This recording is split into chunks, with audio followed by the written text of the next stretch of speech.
ಸಂತ ಶ್ರೇಷ್ಠ ಕನಕದಾಸರ 537ನೇ ಜಯಂತಿಯನ್ನ ಅದ್ಧೂರಿಯಾಗಿ ಆಚರಿಸಲಾಯಿತು. ಜಿಲ್ಲಾಡಳಿತ, ಜಿಲ್ಲಾ ಪಂಚಾಯಿತಿ ವತಿಯಿಂದ ನಗರದ ಕುವೆಂಪು ಕಲಾಮಂದಿರದಲ್ಲಿ ದೀಪ ಬೆಳಗಿಸುವ ಮೂಲಕ ಚಿಕ್ಕಮಗಳೂರು ಶಾಸಕ ಎಚ್.ಡಿ. ತಮ್ಮಯ್ಯ ಹಾಗೂ ಗಣ್ಯರು ಉದ್ಘಾಟನೆ ಮಾಡಿದರು. ಇದಕ್ಕೂ ಮೊದಲು ನಗರದಲ್ಲಿ ಕನಕದಾಸರ ಭಾವಚಿತ್ರದ ಭವ್ಯ ಮೆರವಣಿಗೆ ನಡೆಸಲಾಯಿತು. ತಾಲೂಕು ಕಚೇರಿಯಿಂದ ಎಂಜಿ ರಸ್ತೆಯ ಮೂಲಕ ಕಲಾಮಂದಿರದವರೆಗೆ ಮೆರವಣಿಗೆ ಸಾಗಿತ್ತು. ಡಿಜೆ ಸದ್ದಿಗೆ ಯುವ ಸಮೂಹ ಕುಣಿದು ಕುಪ್ಪಳಿಸಿ ಹೆಜ್ಜೆ ಹಾಕಿದ್ರು. ಕುರಿಯೊಂದು ಮೆರವಣಿಗೆಯಲ್ಲಿ ಗಮನ ಸೆಳೆಯಿತು. ಕಂಬಳಿ ಹೊದ್ದ ಯುವಕರು ಸಖತ್ ಸ್ಟೆಪ್ ಹಾಕಿದ್ರು. ಜಿಲ್ಲಾಧಿಕಾರಿ ಮೀನಾ ನಾಗರಾಜ್, ಎಸ್ಪಿ ವಿಕ್ರಮ ಮಮಟೆ, ಮಾಜಿ ಪರಿಷತ್ ಸದಸ್ಯೆ ಗಾಯತ್ರಿ ಶಾಂತೇಗೌಡ, ಭದ್ರಾ ಕಾಡಾ ಅಧ್ಯಕ್ಷ ಕೆಪಿ ಅಂಶುಮಂತ್, ಕೃಷಿ ಮಾರುಕಟ್ಟೆ ಸಮಿತಿ ಅಧ್ಯಕ್ಷ ಬಿಎಚ್ ಹರೀಶ್ ಸೇರಿದಂತೆ ಹಲವರು ಕಾರ್ಯಕ್ರಮದಲ್ಲಿ ಉಪಸ್ಥಿತರಿದ್ದರು. ಇದೇ ವೇಳೆ ಮಾತನಾಡಿದ ಶಾಸಕ ಎಚ್.ಡಿ. ತಮ್ಮಯ್ಯ, 15ನೇ ಶತಮಾನದಲ್ಲಿ ಶೋಷಿತರನ್ನ ಮುನ್ನೆಲೆಗೆ ತರಲು ಮಹಾಪುರುಷ ಕನಕದಾಸರು ಶ್ರಮಿಸಿದರು. ದೈಹಿಕ ಸಾಮರ್ಥ್ಯಕ್ಕಿಂತ ಜ್ಞಾನದ ಸಾಮರ್ಥ್ಯ ಹೆಚ್ಚು ಅನ್ನೋದನ್ನ ತಿಳಿಸಿದ ಅವರ ಆದರ್ಶಗಳನ್ನು ಅಳವಡಿಸಿಕೊಂಡು ಮುಂದಿನ ಪೀಳಿಗೆಗೆ ಅದನ್ನ ಪರಿಚಯಿಸಬೇಕಿದೆ ಎಂದರು. ಇವತ್ತು 537ನೇ ಕನಕದಾಸರ ಜಯಂತಿಯನ್ನ ಸಂತೋಷದಿಂದ ಉದ್ಘಾಟನೆಯನ್ನ ಮಾಡಿದ್ದೇವೆ.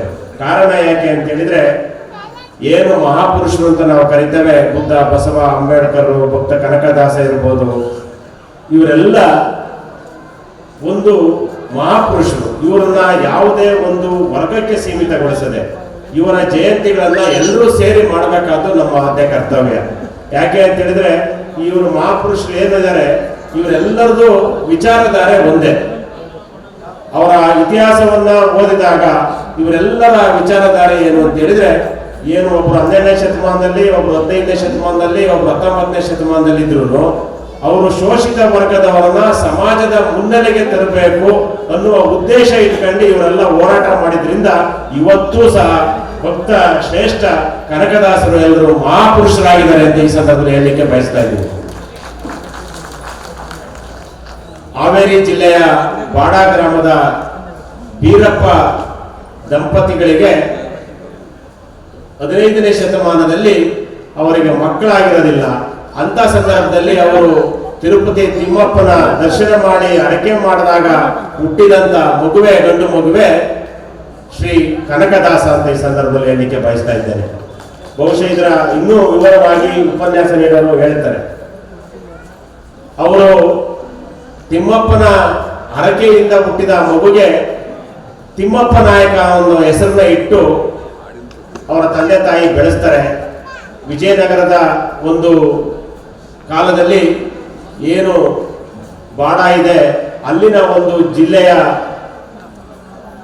ಸೈನ್ಯದಲ್ಲಿದ್ದಂತ ಅವರ ತಂದೆ ಒಳ್ಳೆಯ ವಿದ್ಯಾಭ್ಯಾಸವನ್ನ ತಿಮ್ಮಪ್ಪ ನಾಯಕರಿಗೆ ಕೊಡಿಸ್ತಾರೆ. ಕತ್ತಿ ವರ್ಷ ಇರ್ಬೋದು, ಸಾಂಸ್ಕೃತಿಕ ಇರ್ಬೋದು, ಸಂಸ್ಕೃತ ಇರ್ಬೋದು, ಎಲ್ಲ ವಿಧವಾದ ವಿದ್ಯೆಗಳನ್ನ ತನ್ನ ಮಗ ತಿಮ್ಮಪ್ಪ ನಾಯಕನಿಗೆ ಕಲಿಸಿ, ನಂತರ ತಿಮ್ಮಪ್ಪ ನಾಯಕ ಒಳ್ಳೆಯ ವಿದ್ಯಾಭ್ಯಾಸವನ್ನು ಮಾಡಿ ತಾನು ಅವತ್ತಿನ ಆ ಒಂದು ವಿಜಯನಗರ ಸಾಮ್ರಾಜ್ಯದ ಆ ಜಿಲ್ಲೆಯ ಸೈನ್ಯದ ದಂಡನಾಯಕನಾಗಿರ್ತಾನೆ. ತದನಂತರ ಅವನು ಕೃಷಿಯನ್ನ ಮಾಡಬೇಕು ಅಂತೇಳಿ ತನ್ನ ಹುಟ್ಟಿದ ಊರಿಗೆ ಬಂದಂತ ಸಂದರ್ಭದಲ್ಲಿ ಅವತ್ತು ಕೃಷಿ ಮಾಡುವ ಸಂದರ್ಭದಲ್ಲಿ ಹೊಲದಲ್ಲಿ ಅವರಿಗೆ ಒಂದು ಕನಕ ರಾಶಿನೇ ಸಿಕ್ಬಿಡ್ತದೆ. ಕನಕ ರಾಶಿನೇ ಸಿಕ್ಕಿದಾಗ ಇವತ್ತು ನೋಡಿ, ನಾವು ನೀವೆಲ್ಲ ಯಾರಿಗಾದ್ರೂ ಏನಾದ್ರು ನಮ್ಮ ಹೊಲದಲ್ಲೋ ನಮ್ಮ ಮನೆಯಲ್ಲೋ ಏನಾದ್ರೂ ಆ ಥರ ಸಿಕ್ಕಿದ್ರೆ ನಮ್ಮ ಸ್ವಂತಕ್ಕೆ ಉಪಯೋಗಿಸ್ಕೊಂತೇವೆ, ಸ್ವಾರ್ಥವನ್ನು ಉಪಯೋಗಿಸ್ಕೊಂತೇವೆ. ಈ ಒಂದು ತತ್ವಜ್ಞಾನವನ್ನ ಕಟ್ಟಿಕೊಟ್ಟಂತ ಒಂದು ಕನಕ. ಹಾಗಾಗಿ ಕನಕನನ್ನ ನಾವು ಹುಡುಕಿದಷ್ಟು ಕೂಡ ಒಂದು ದೊಡ್ಡ ಖನಿಜ, ಹಾಗೆದಷ್ಟು ಕೂಡ ಹಾಳ, ಹುಡುಕಿದಷ್ಟು ವಿಸ್ತಾರ. ಕನಕನನ್ನು ನಾವು ಏನು ಮಾಡಬಹುದು ಅಂತಂದ್ರೆ, ಕುರುಡನೊಬ್ಬ ಆನೆಯನ್ನ ವರ್ಣಿಸಿದ ಹಾಗೆ ನಮಗೆ ದಕ್ಕಿದಷ್ಟು ಮತ್ತು ದಕ್ಕುವಷ್ಟು ಕನಕನನ್ನ ನಾವು ರೂಪಿಸಿಕೊಳ್ಳಬೇಕಾಗಿದೆ. ಹಾಗಾಗಿ ನಾವು ಕನಕನನ್ನ ಎದೆಯ ಮೇಲೆ ಇಟ್ಟು ಕುಣಿಯುವುದರ ಬದಲಾಗಿ, ತಲೆಯ ಮೇಲೆ ಇಟ್ಟು ಕುಣಿಯುವುದರ ಬದಲಾಗಿ ಎದೆಯೊಳಗೆ ಇಟ್ಟುಕೊಂಡು ನಮ್ಮ ಮಕ್ಕಳಿಗೆ ಪ್ರತಿನಿತ್ಯವೂ ಒಂದೊಂದು ಒಂದೊಂದು ಒಂದೊಂದು ಕೀರ್ತನೆಗಳನ್ನ ನಾವು ಹೇಳಿಕೊಟ್ಟದ್ದೇ ಆದಲ್ಲಿ ಪ್ರಾಯಶಃ ಈ ಕರ್ನಾಟಕ ಅತ್ಯಂತ ಶ್ರೇಷ್ಠವಾದಂತಹ ನೈತಿಕತೆಯನ್ನು ಹೊಂದಿರುವ ನಾಡಾಗಿ ರೂಪುಗೊಳ್ಳುತ್ತೆ. ಹಾಗಾಗಿ ನಾವು ಕನಕನನ್ನ ಓದಬೇಕಾಗಿದೆ ಮತ್ತು ಓದಿಸಬೇಕಾಗಿದೆ. ಸರ್ಕಾರ ಮಾಡಿದೆ ಎದ್ರಿಕಂಡು ಮಾಡ್ತಾ ಇದೀವಿ ಅನ್ನೋದಲ್ಲ. ಕನಕ ಪ್ರತಿನಿತ್ಯವೂ ಕೂಡ ನನ್ನ ಜೊತೆ ಇದ್ದಾನೆ. ಕನಕನ ಪ್ರತಿನಿತ್ಯವೂ ನನ್ನ ವಿದ್ಯಾರ್ಥಿಗಳಿಗೆ ತುಂಬುತ್ತಿದ್ದೇನೆ. ಕನಕನ ಪ್ರಜ್ಞೆಯ ಪ್ರತಿನಿತ್ಯವೂ ನನ್ನ ನಾಡಿನ ಆ ಯುವ ಮಕ್ಕಳಿಗೆ ತಲುಪಿಸುವಂತಹ ಕೆಲಸಗಳನ್ನ ನಾವೆಲ್ಲರೂ ಕೂಡ ಸೇರಿ ಮಾಡಬೇಕಾಗಿದೆ. ಅಂತಹ ಅನರ್ಘ್ಯ ರತ್ನ ಕನಕ. ಪ್ರಾಯಶಃ ಕನಕ ಕಂಡಂತಹ ಕನಸು, ಕನಕ ನೋಡಿದಂತಹ ನಾಡು ಬದಲಾಗಿದೆಯಾ ಗೊತ್ತಿಲ್ಲ.